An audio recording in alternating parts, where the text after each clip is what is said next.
So you guys, I've always said that I wouldn't tolerate a vehicle that drips oil on the garage floor, but here we are with our John Deere 445, and this thing has been slowly dripping for the last couple of years here. It's not much, but it's enough to make a mess, and certainly inside the engine compartment is a huge mess. We're going to get that cleaned up today. I suspect that it's coming actually from the underneath the valve covers. Those gaskets get old and crusty, and this thing is around 20 years old, so it probably is that. Exceedingly common problem on these things, and so we're going to take the side shields off and get it degreased and cleaned it up, and then move on to replacing those gaskets after that. So I'm kind of thinking the best way to do this would be to take the mower deck out from underneath here first in order to maybe save some cleanup. It's probably time to grease the center bearing on that anyway, and probably sharpen mower blades, so probably just as well. So you guys have seen me take this mower deck off here before, no huge surprises here. It does help to have this rolling floor jack to jack the front of the tractor up in order to get this extra big 60-inch deck out from underneath there. So we're going to go on to taking side panels off and starting to get this thing hosed off. So we've got the floor protected here, and it does look to me that that's where that oil's coming from. As dirty as those valve covers are and everything else underneath here.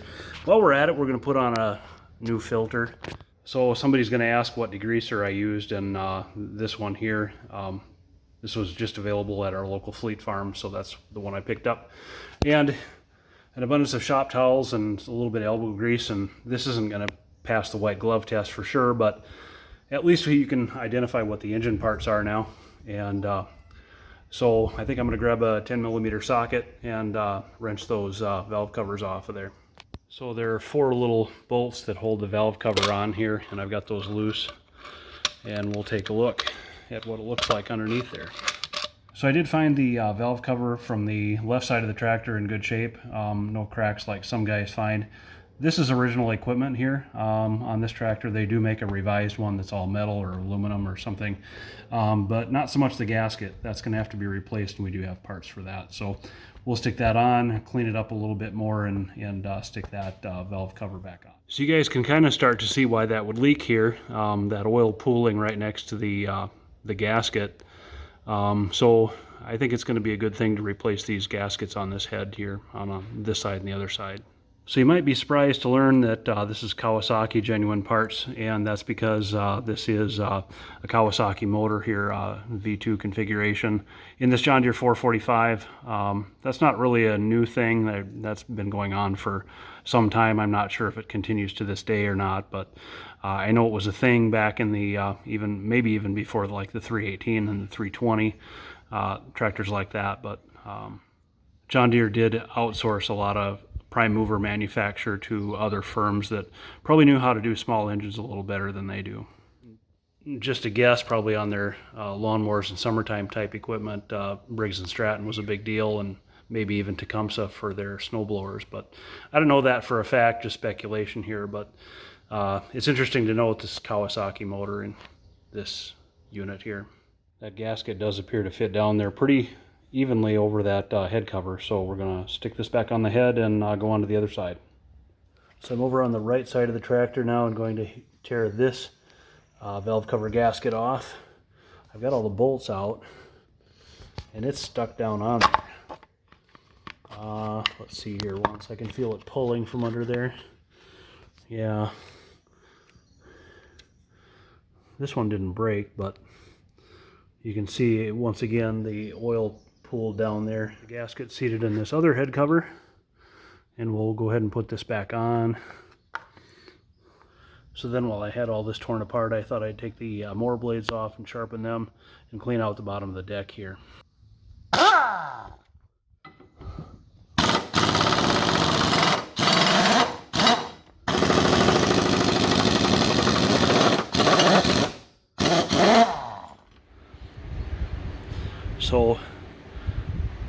So I told Beth that I'd be interested in hearing the story behind this one.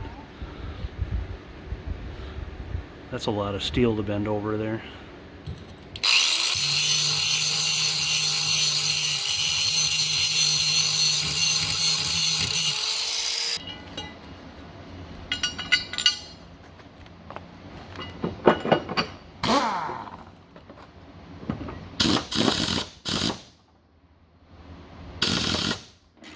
So then as long as we've got the deck off here, might as well clean underneath these shields.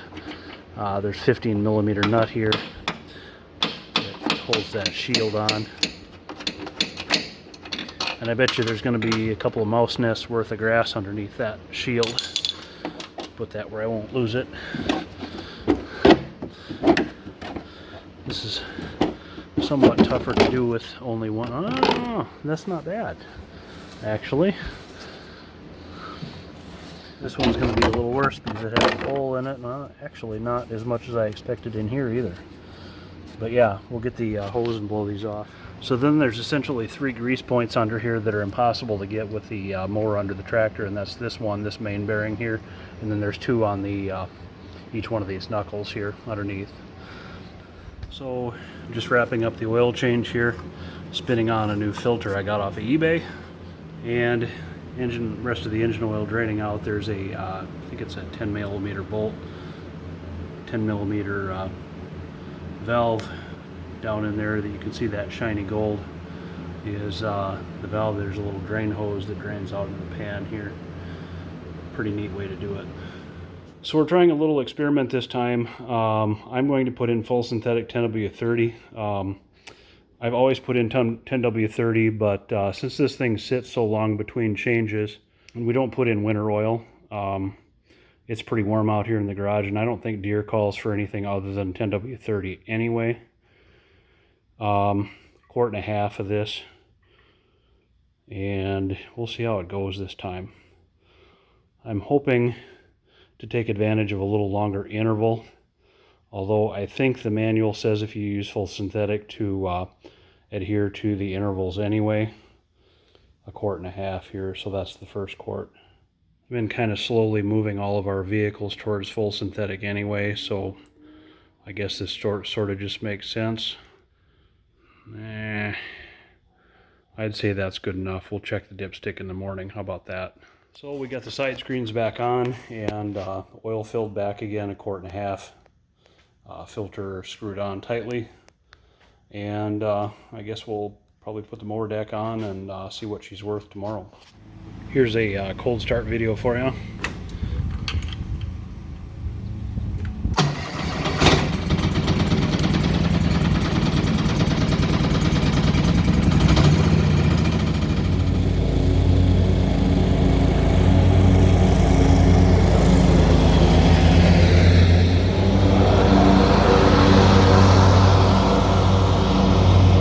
It's the next day here, and I just got done mowing. I thought I'd pull that side shield off to see if that gasket is holding, and it looks to me like it is. We'll check the other side, and I guess time will tell if that really is the case here. It's nice and clean still. I guess still wouldn't pass the white glove treatment, but you know what? It's good enough for me. It's a lot better than it was.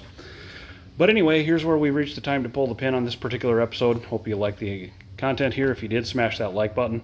Leave us a comment. Do you use a compact John Deere for anything on your operation? 445, 425, or 455, or one of the cousins? That'd be great to hear from you, especially any model railroaders that use one of these. Subscribe for more, and hopefully I'll see you on the next one.